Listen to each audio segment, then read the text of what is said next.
Mesdames, Messieurs, chers compatriotes, hier soir, à l'issue du Conseil des ministres, nous avons tous appris que le chef de l'État a pris l'initiative d'une énième modification de la Constitution de la République gabonaise.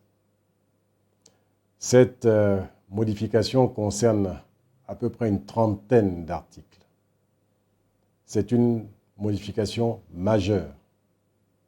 Elle est d'autant plus majeure que nous allons pouvoir maintenant toucher du doigt le problème dont tout le monde parle depuis le 24 octobre 2018, c'est-à-dire l'état de santé de M. Ali Bongo Ondimba qui perturbe gravement le fonctionnement régulier des pouvoirs publics. Enfin, nous allons pouvoir en parler.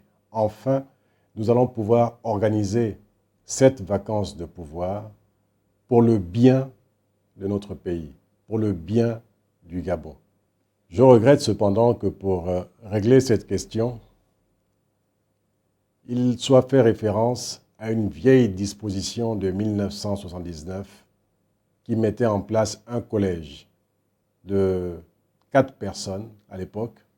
Il y avait le Premier ministre, un membre du bureau politique du Parti démocratique gabonais, le président de l'Assemblée nationale et le ministre de la Défense nationale. Aujourd'hui, il nous est proposé la mise en place de d'un triumvirat composé du président du Sénat, du président de l'Assemblée nationale et du ministre de la Défense. Quid du Premier ministre qui n'est pas compris dans cette équipe? Mes chers compatriotes, fallait-il qu'en 2020, nous fassions référence à cette vieille disposition de 1979? Fallait-il, pour régler cette question, que nous mettions en place une équipe pour gérer cette question de la vacance de pouvoir? Est-ce que cela ne dénote pas d'un manque de confiance dans le sein du pouvoir pour assurer l'intérim de la vacance du pouvoir? Mes chers compatriotes, c'est du Gabon dont on parle. C'est de nous, les Gabonaises et les Gabonais. C'est de notre pays.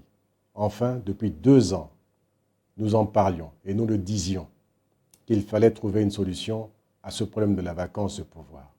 Parce que le fonctionnement des pouvoirs publics commençait à poser un grave problème. Aujourd'hui, nous y sommes. Mais nous voulons le faire pour le bien du Gabon. Nous voulons le faire pour le bien des Gabonaises et des Gabonais. Et c'est la raison pour laquelle je vous demande d'être vigilants. D'être vigilants pour ne pas tomber dans des extrêmes qui pourraient être dommageables à notre pays. Et cette interpellation, je le fais pour nous, les Gabonaises et les Gabonais, mais je le fais surtout pour ceux qui ont en charge la gestion de la République gabonaise. Je vous remercie.